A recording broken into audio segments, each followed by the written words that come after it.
Now, there are thousands of games out there, and obviously not all of these games are going to tickle that sweet spot for us and make it onto our favourite list. There are the games out there that we love, the games that we hate, the games we just don't talk about, and the games that are so-so. But what about the games out there that tick all of these boxes? The ones that apply in every single one of these categories? These games bring us on an emotional roller coaster. We have the initial hype and excitement when the game is first announced. This game sounds perfect for us. It sounds like it's going to be so fun. There's so many cool features in this game. You can't wait to explore them. Then the game does release and you play it, but it misses the mark.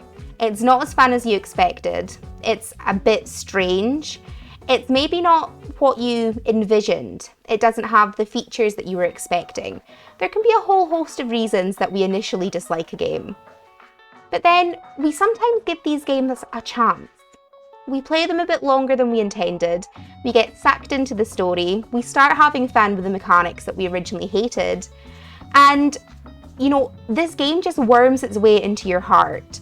All these things that were issues at the start are now your favourite features. And although this game probably isn't on your favourites list, you still have really fond memories of it. Now, in recent years, no game quite describes this for me like Bugsnax. Hello Trophy Hunters, Tanya here, and welcome back to the channel. Today we are going to be discussing my platinum experience with Bugsnax. Bugsnax was one of the first PS5 games that I'd heard about, and it was the PS5 game I was most excited to play when I finally got my console. For those of you who haven't heard of the game, Bugsnax is a first-person adventure game which sees you travelling to Snarktooth Island to cover a news story all about the disappearance of a missing explorer. When you arrive on Snarktooth Island, you find that the group of adventurers who had travelled to the island with the explorer has shattered.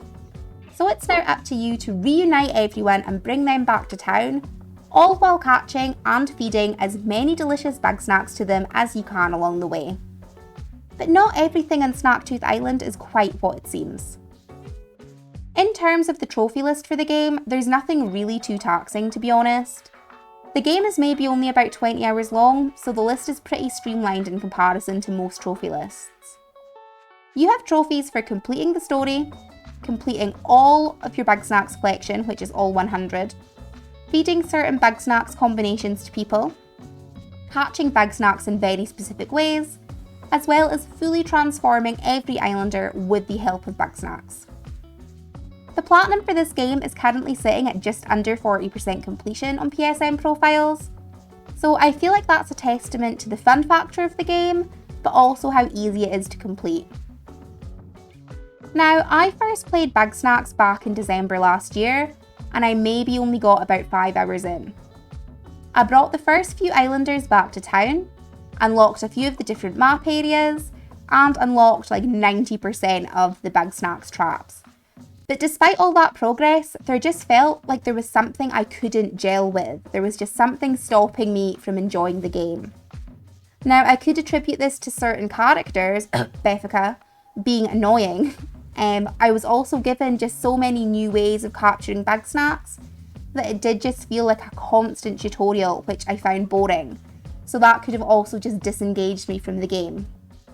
So I ended up shelving it and coming back to it about 5 months later.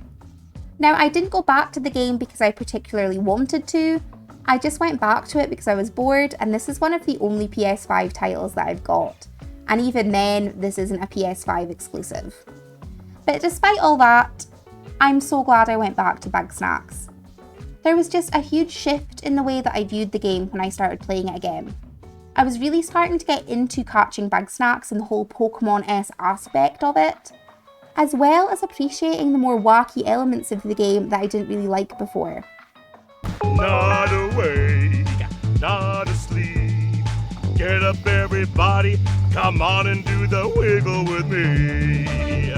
By this point, the DLC had also released, so I was getting to create my own house in town, and I really felt like I was becoming a part of the community, which had a huge impact on the way that I felt.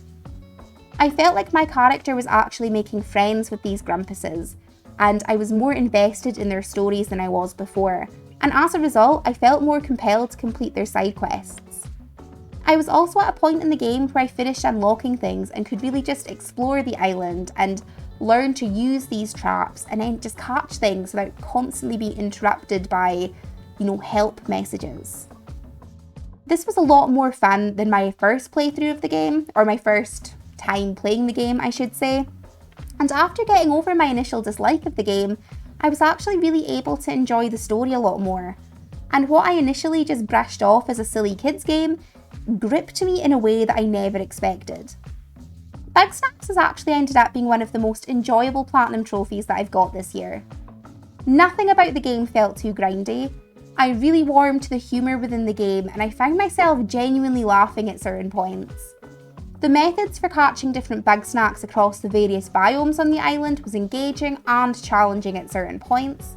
Not to mention, the legendary Bugsnax battles were a real breath of fresh air when I was completing the story. Overall, I would probably rate Bugsnax at a solid 7 out of 10, and I would definitely recommend giving this game a try if you haven't already. Now, as I said, the first couple hours of the game are slow going, so it does take a bit more to get into this game. I maybe wouldn't pick Bugsnax up at full price, but in a sale, this is a game you can't miss. While this probably would never be a main game due to the length of it, I would say this is a great palette cleanser in between your longer or more grindy games that you're trophy hunting in. So there we have it. That is my platinum experience of Bugsnax and the highs and lows of my Bugsnax journey. So let me know down below, have you played Bugsnax? Or what is your version of Bugsnax? The game that has taken you on the same roller coaster that Bugsnax took me. I'd love to hear from you. So thank you guys so much for watching. I hope you have enjoyed and I will see you all in the very next video. Bye!